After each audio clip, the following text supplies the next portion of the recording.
Essas imagens aí que você está vendo são os Estados Unidos jogando helicóptero no mar para poder fugir do Vietnã. Foi a chamada Operação Vento Frequente. Fala galera, meu nome não é Juca e esse aqui é o canal História Maluca, com os momentos mais fugazes da história. Pois é, não é montagem não. Para poder fugir do Vietnã, o exército americano jogou até helicóptero no mar. Fica aí que eu vou te contar essa história. Não esquece de curtir o vídeo, compartilhar com os amigos e também de se inscrever no canal e ativar o sininho. Vamos lá! Bom, o primeiro passo é um pequeno resumo aqui da Guerra do Vietnã.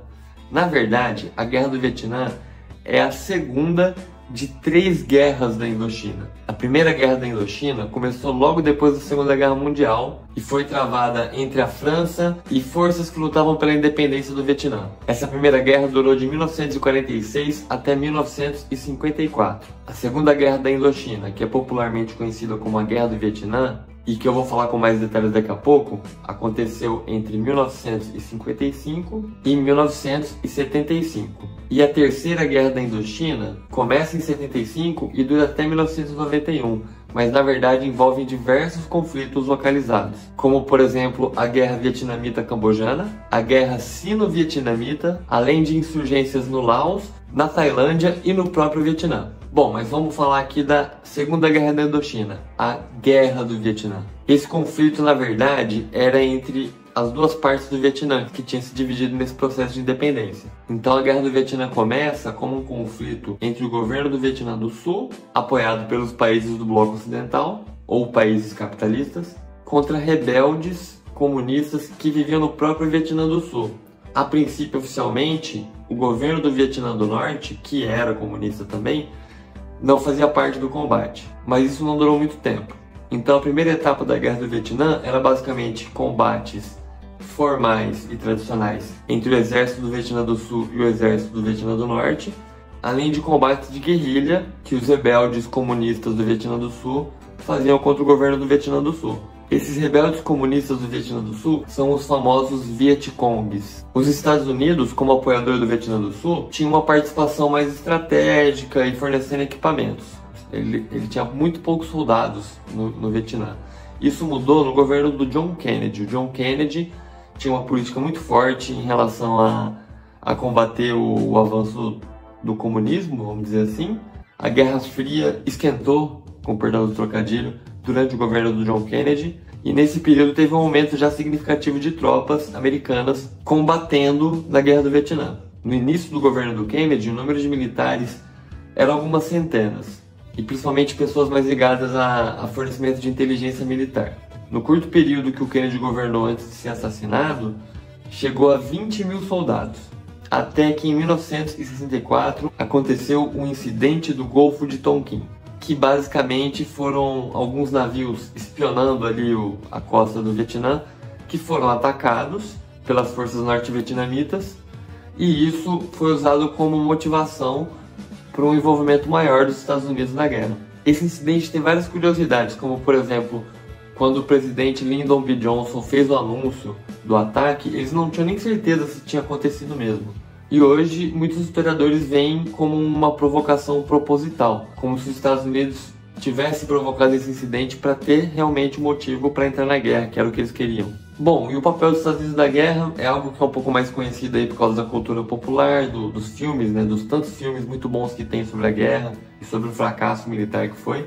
Mas basicamente, os Estados Unidos, que tinham um treinamento formal de combate, tinham muita dificuldade de enfrentar as táticas de guerrilha dos Vietcongs. E também outros fatores, como por exemplo, um ambiente totalmente diferente daquilo que os soldados americanos estavam acostumados, né? Eles estavam inseridos ali num ambiente tropical, com um povo que fala uma língua de uma família totalmente diferente da língua inglesa.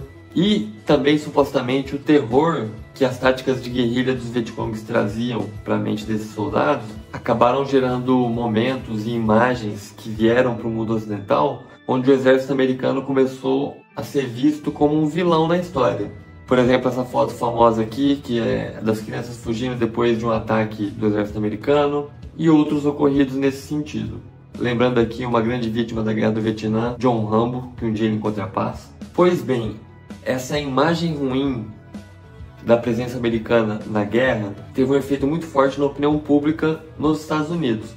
E isso teve efeito na política.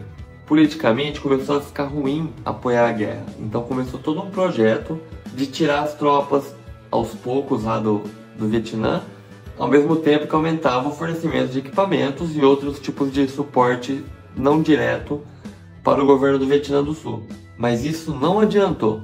No final de abril de 1975, as forças do Vietnã do Norte e as forças Vietcong conseguiram avançar a ponto de chegar em Saigon, que era a capital do Vietnã do Sul na época. Só que eles não invadiram a cidade, eles fizeram um cerco de aproximadamente uma semana, e nisso já começou a evacuação do pouco que restava do exército americano lá no Vietnã, e também de civis, tanto civis americanos, estrangeiros e sul-vietnamitas, e foi uma evacuação feita inicialmente através de aviões. Porém, alguns dias depois, os norte-vietnamitas e os Vietcongs tomaram o aeroporto de onde saíram esses voos. E é aí que a gente chega na história que eu quero te contar. Entre os dias 29 e 30 de abril de 1975, o exército americano executou a Operação Frequent Wind, ou Operação Vento Frequente numa tradução livre, que consistia de uma evacuação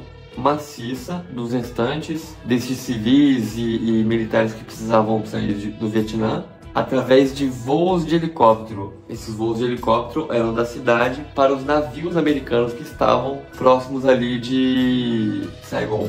Só que tinha tanta gente para evacuar, que chegou num ponto que, para caber todo mundo e até para pousarem mais helicópteros, o exército americano começou a jogar os helicópteros que chegavam no mar. Alguns helicópteros pousavam, todo mundo descia, inclusive o piloto, e aí o pessoal empurrava para o mar para abrir espaço para um próximo helicóptero pousar. E em alguns casos, eles indicavam que o piloto voasse para o mar, pulasse do helicóptero, que ele seria resgatado por barco. O total de pessoas evacuadas nesses 2 dias durante a operação foi de aproximadamente 7.000 pessoas, mais ou menos uns 1.500 soldados americanos e uns 5.500 vietnamitas e pessoas de outras nacionalidades. Depois da evacuação, os norte-vietnamitas e os Vietcongs tomam Saigon e a Guerra do Vietnã acaba. Uma curiosidade, durante a evacuação do Frequent Wind foi a estreia operacional do caça F-14 Tomcat, que nesse caso estava dando cobertura aérea para os navios de fuga.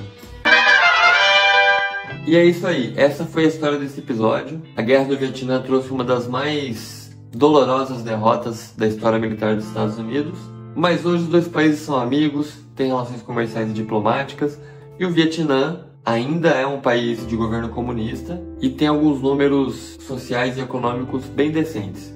Por isso que ninguém manda você ir pra lá, só manda ir pra Cuba. Valeu e até a próxima!